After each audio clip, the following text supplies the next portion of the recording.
This chart explains how we are organized.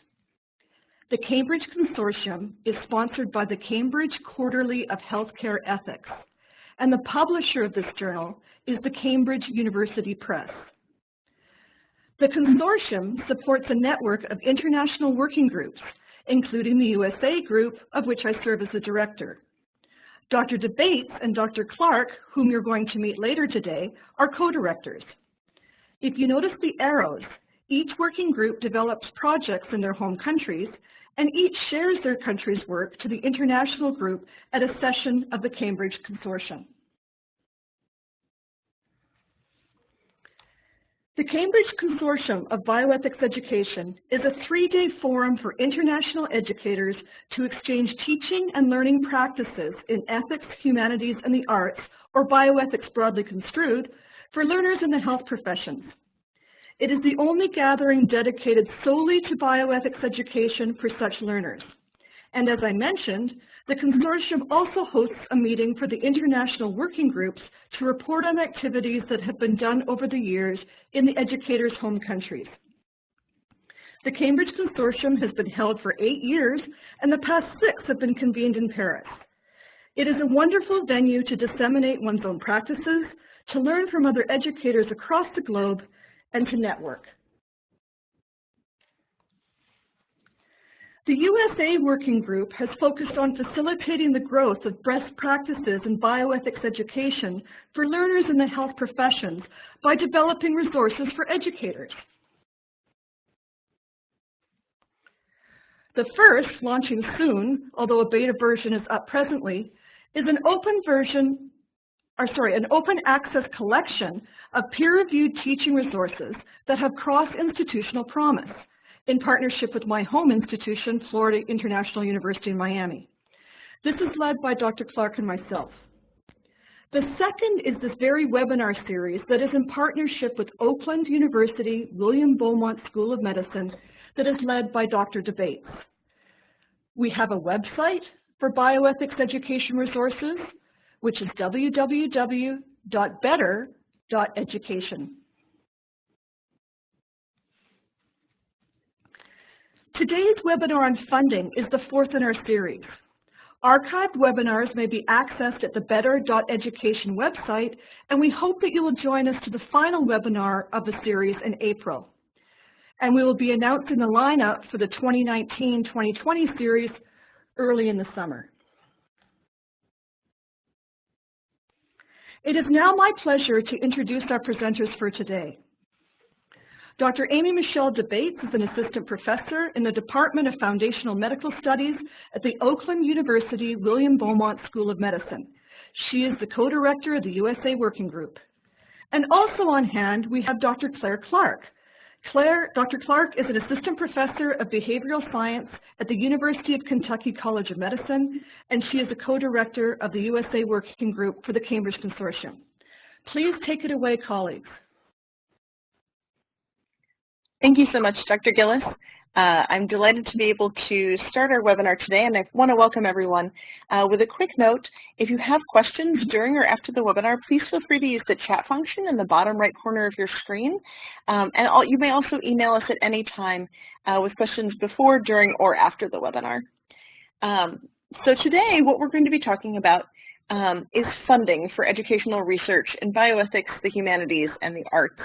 And this is one of the particularly challenging areas that we find that people who are trying to get started in bioethics education research have, is often they want to develop projects but need funding for it, and they're not quite sure how to get it. So what we're going to be talking about today is various aspects of preparing for applying for funding for educational research in bioethics, humanities, and the arts.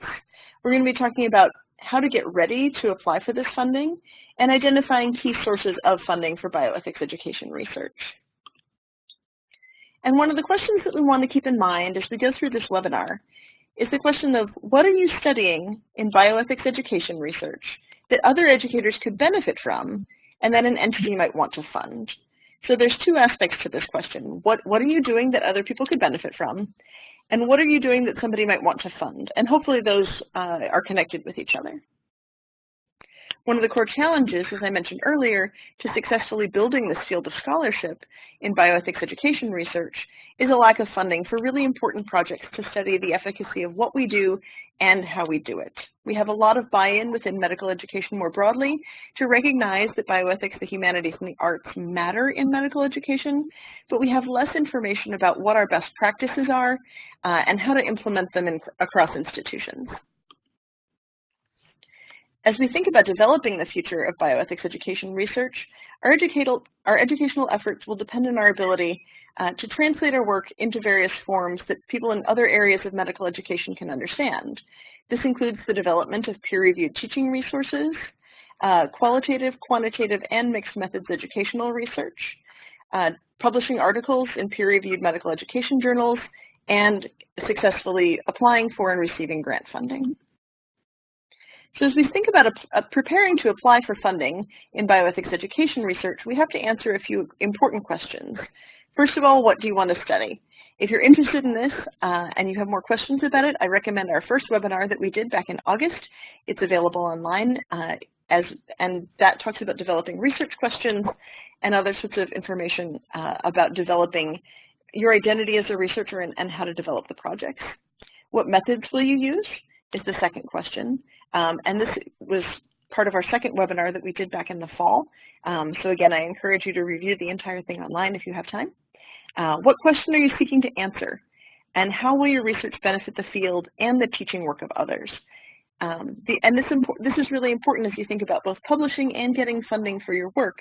A lot of funders want to fund projects that are really important, that can be instituted across curricula, across institutions, and that are addressing really important key problems within medical education today. So as you prepare to apply for funding, you need to do a few things to get your project ready. First, you have to have a solid question that needs to be studied, and you've got to be able to show your potential funders why it is that this question matters so much. Why does it need to be answered, and what do you need the funding for? You're going to need to review the existing literature to make sure that this project hasn't already been done. It helps to have some initial pilot data or related data to show your funders, all right, we have something real here that's worth studying in the project. And you'll need to be able to explain why you're the best person or group to do the research. The next question you'll need to answer is what you're going to do with the funding. You need to know exactly what it is that you're going to be using the funding for. You can't really just get funding just to get funding. There has to be a necessary purpose to be able to fund specific aspects of your educational project. And there are a lot of different things that people apply for funding for within educational research projects in bioethics. This includes biostatisticians or other data analysis folks, and this is true whether you're looking at qualitative, quantitative, or mixed methods research. Sometimes funding can go for videography or software, other kinds of physical resources for your project. You may also be able to use funding for printing, graphic design, or library materials, sort of your concrete materials that you're using with your learners. And in some cases, you may even be able to get salary support for research assistance and other help. One thing to note, if you're doing interinstitutional collaborative projects in bioethics education research, you'll need to be prepared when you talk with your potential funders to discuss how you're integrating the various partners from different institutions and how you're integrating questions with very different curricula, and specifically what each group brings to the project. One of the things we want to encourage you with today, even though we're talking about stuff that can be very difficult and there may not be a lot of funding for, is we fully believe that if you design a cutting-edge project using high-quality methods on a topic of great need, you can get funding. There is funding out there. It may be limited, it may be hard to find, but it is out there, and there are a lot of people who are starting to be interested in recognizing what can be done in bioethics education and what its promises are for medical education more generally. So one of our challenges is finding appropriate funding sources. And we're going to talk about a variety of different types of funding sources, but it's difficult. You can't just go to the NIH and say, hey, we want to do this project. There are a lot of opportunities to work with very different kinds of groups to develop and apply for funding for educational research projects here. So we're going to talk about a number of different types of funding sources. First is institutional grants. Second are discipline-specific grants. Third are association grants. Fourth are foundation grants. Next is state grants, and finally federal grants. So institutional grants are typically based within a single university, institution, or medical system. These are also known as intramural grants, and they're really good for funding pilot projects, starter funds, and other sorts of ways to get started in an educational research project. They are typically smaller than other funding sources, and they sometimes hold less prestige within an institution, but they're also often easier to obtain. So for instance, one project that I'm working on right now, I have a small intramural grant to develop an assessment tool for a course that I've developed, and then we're utilizing the initial data from that once we have the assessment tool to apply for a larger grant from the NEA. There also are various disciplines that have discipline-specific grants. So for instance, I'm part of the scholarly community of religion scholars, and they have opportunities for people to apply for discipline-specific grants in educational scholarship that would include bioethics. And so these can be based in national or international organizations. Some of them are regional. And most of these have the goal of looking at discipline-specific best practices or sometimes promoting interdisciplinary scholarship of teaching and learning.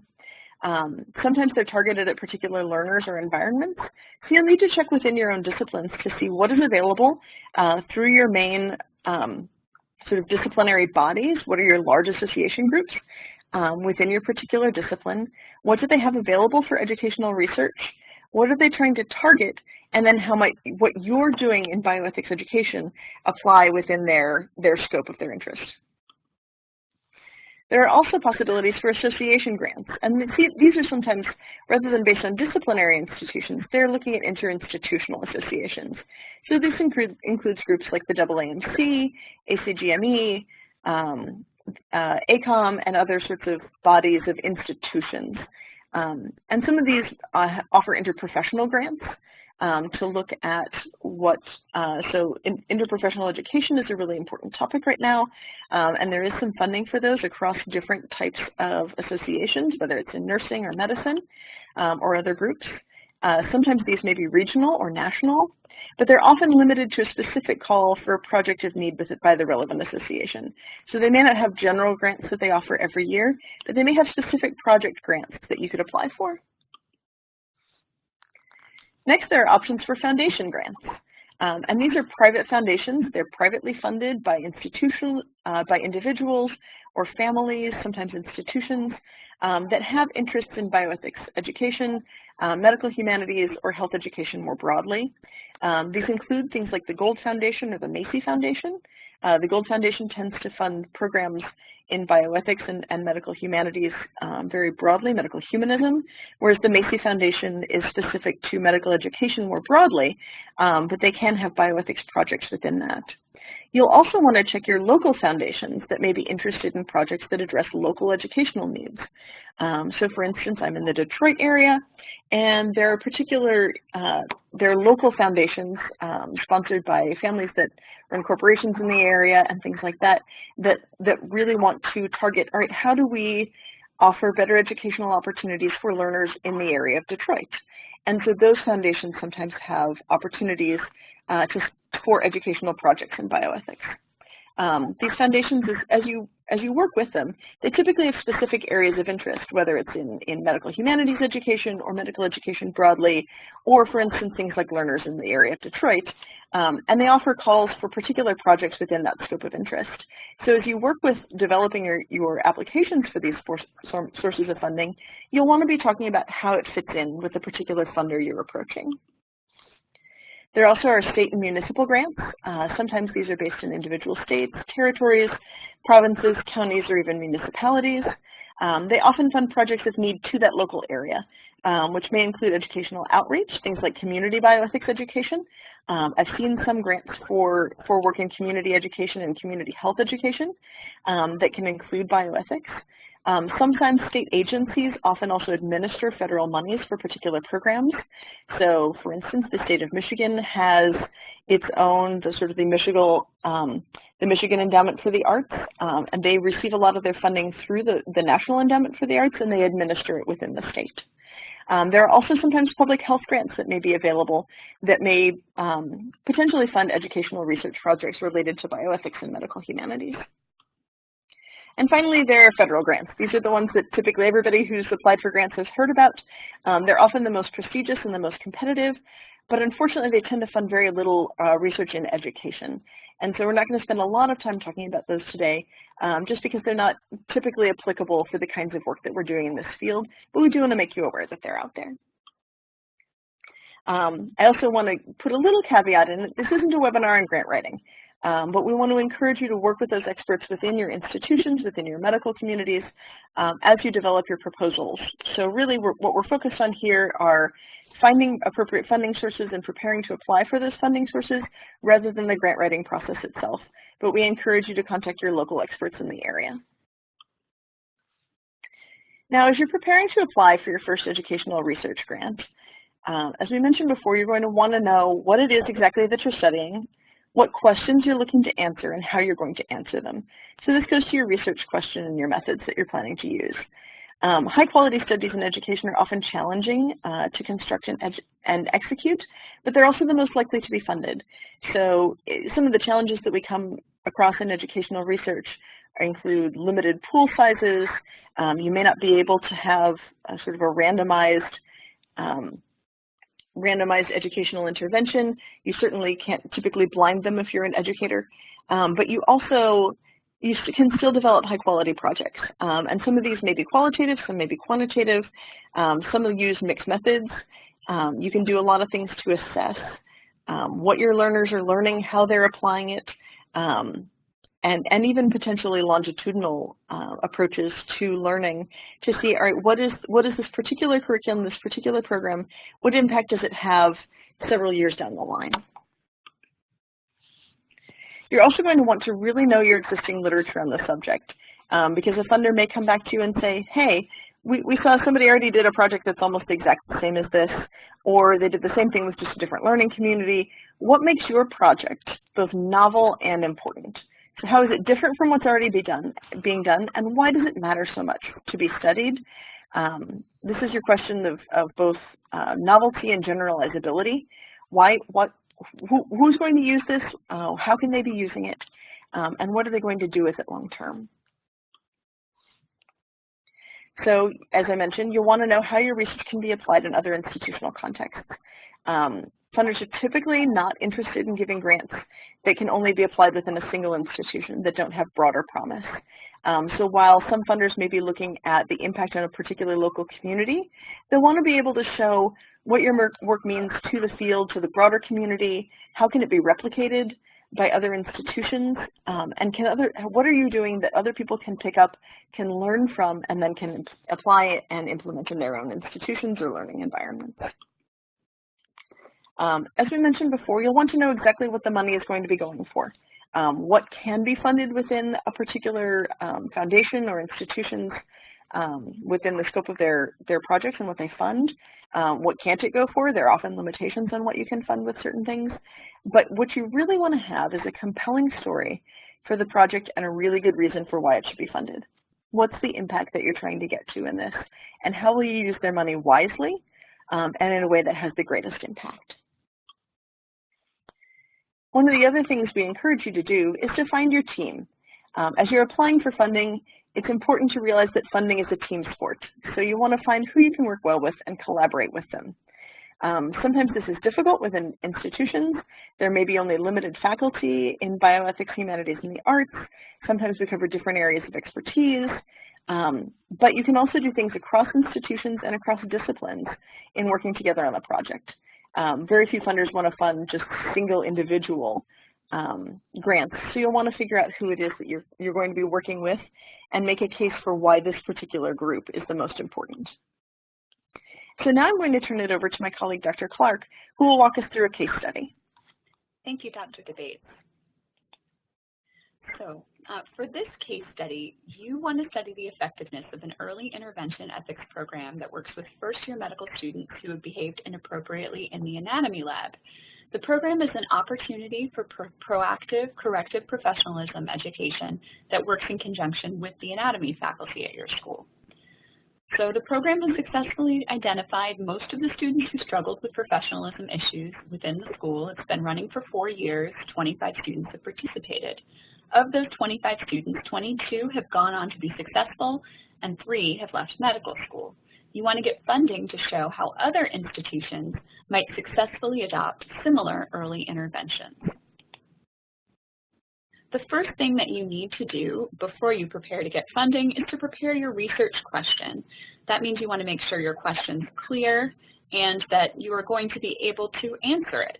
So you're going to have to define the different aspects of your question. So success, what is success in this early intervention? Who determines it? Who delivers the intervention? What's the content and format?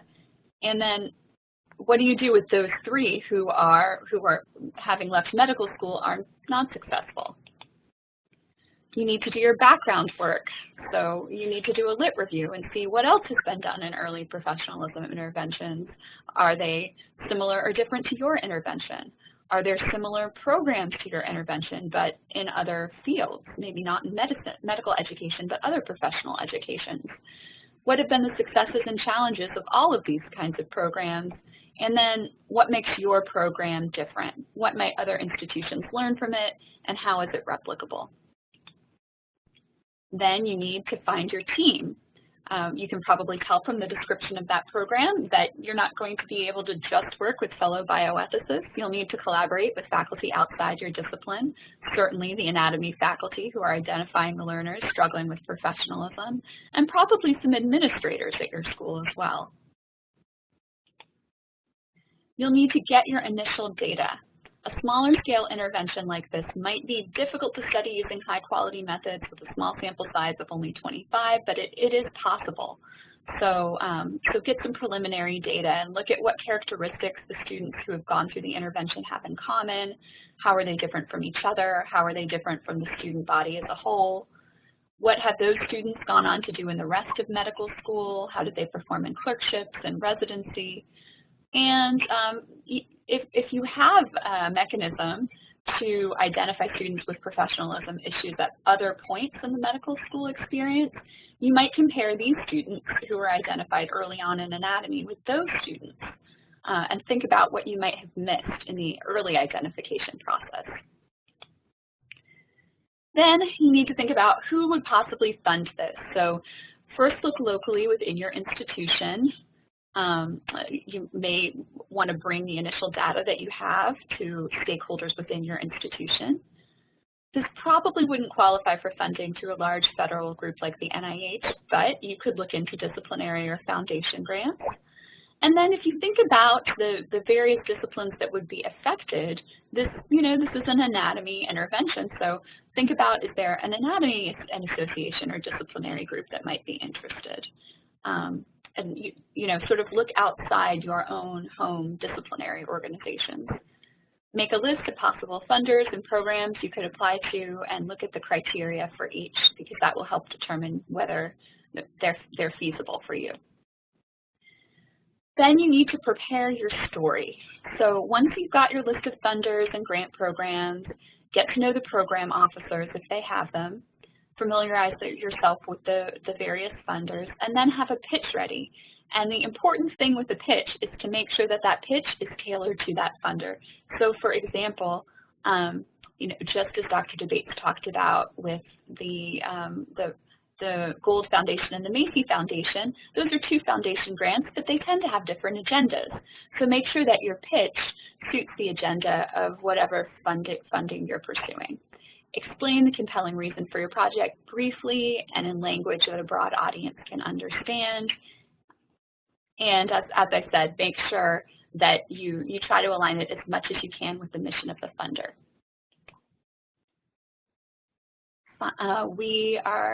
That is all for our tips on funding, and we would love to open it up to any questions or comments you might have on the funding process.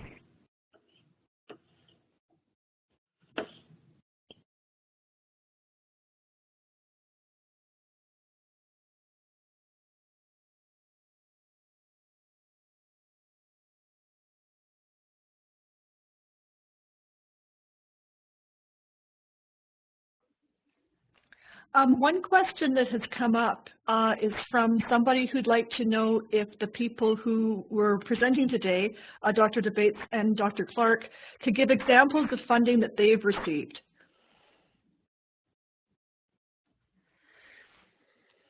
Two examples of funding that I've received from the National Endowment for the Humanities. Interestingly, we didn't, the funding for both of those projects were to carry out educational interventions and not necessarily to study them analytically per se. So they were to develop a course and then an institute. And I successfully received funding in designing the educational intervention, but I didn't need funding to, I needed funding to do the intervention, but not to do research on it. So for the webinar, we were really focusing on funding to acquire research resources, not educational resources. So one funding source that I'm using currently for a project, and I apologize for the reverb that we're suddenly getting on this, so I developed a course called Medicine at the Opera, and we've developed some interventions to figure out whether and how it's making a difference for students in their work. And what we're doing with that is we're trying to figure out not only their own sort of subjective impressions of what they've learned from the course, that was our initial phase, but now what I'm doing for the funding currently is to identify whether and how their skills of clinical observation in dynamic settings has changed. And so I have an intramural grant, so from within my institution, to develop some video vignettes to see as sort of initial assessment data to see, all right, we can pre-test and post-test what students have learned and how they're applying that knowledge using from the course. And then we're using that data to apply for a larger grant. We're looking at both the National Endowment for the Arts through the state of Michigan, as well as a foundation called Opera America.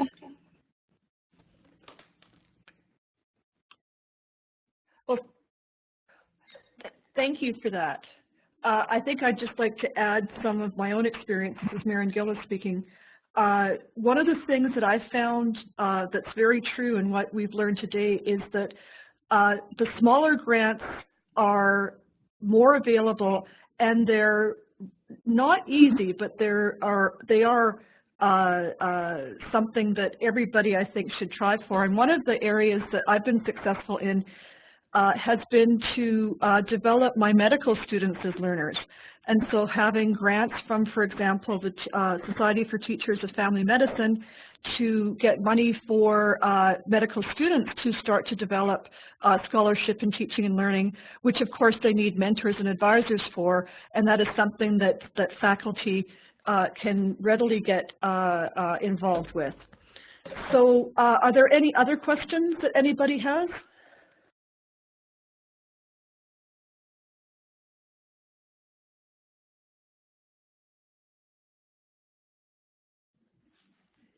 Well, I'd just like to thank everybody today for joining us. One more question coming in. Oh, we've got one more question coming in? Okay, sure. I'll just hold this out then.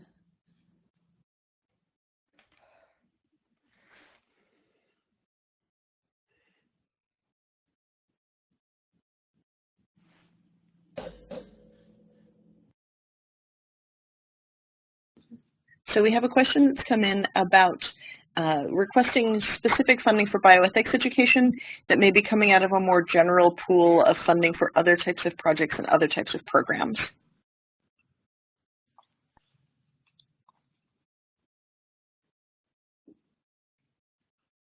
I know for me it's a little bit hard to answer this without knowing what the specific pool of funding is coming from. If it's coming from like within an institution or something from like a medical education grant specifically, how to highlight where, like how this gets differentiated from other things. But if it's coming, okay, thank you. So we're looking at sort of item-based funding that may be also requested from the same pool. So how do we differentiate or highlight requests for funding for technological tools or other sort of concrete items that we're going to be using for bioethics education research, and how those get sort of differentiated and stand out from other item-based requests for other types of educational interventions. And I think probably this goes to a question of relationships more than anything. Every institution is a little bit different, but especially where you're developing something really promising or innovative, the more you can sort of talk with people and help them understand what it is that you're trying to do, what the importance is, and in some ways, even within an institution, it's still a pitch to a particular funder for their mission, just like anything else. So if it's coming out of sort of like an educational technology pool, talk to the people who are involved, say what you want to be using it for, why this should be included in the budget for the year, and help them understand what makes this stand out, what makes it interesting, innovative, different, and particularly important would be sort of the tips that I have.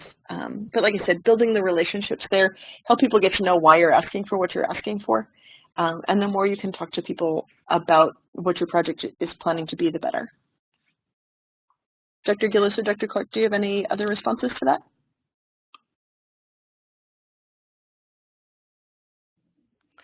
This is Maren Gillis.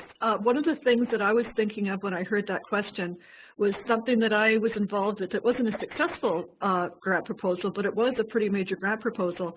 And that was to put, with the National Science Foundation grant, some bioethics education interventions in a major grant that had to do with bringing together nanotechnology into the curriculum. And so they wanted to have an ethics intervention with that.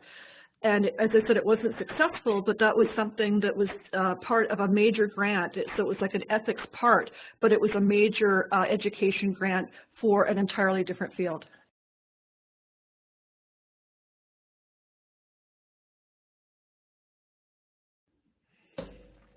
If you have other questions, as you think of them, as you develop your project, please feel free to contact us at any time.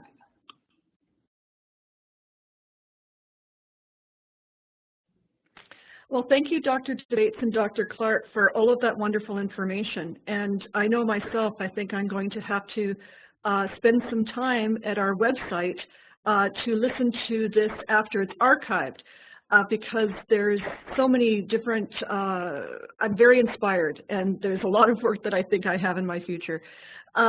So I'd like to remind everybody that we have our final webinar in the 2018-2019 BEdR webinar schedule, and that's going to be a webinar on collaboration in bioethics education research. And as we've learned today, especially for funding, collaboration does seem to be a very important aspect of doing any kind of major scholarship in bioethics and medical humanities scholarship and teaching in the health professions. So please join us for the next one. And as I said, we will be coming up with our 2019-2020 webinar series schedule, likely towards the beginning of the summer. I would like everybody also to please, as Dr. Bates mentioned, reach out to us, the USA Working Group of the Cambridge Consortium. There are our executive members there and other members from the United States who are involved with the Cambridge Consortium for Bioethics Education. You can find other active members listed on the www.BEdR.education website. And in conclusion, I would like to thank again the Oakland University William Beaumont School of Medicine, and also Dr. Tommy Kushner, who's the editor of the Cambridge Quarterly of Healthcare Ethics, and Mark Zadrodzny, who's the publisher of the Cambridge University Press, who have been great supporters of the Cambridge Consortium for Bioethics Education. And I would like to thank all of those who chose to participate today. Have a wonderful rest of the day.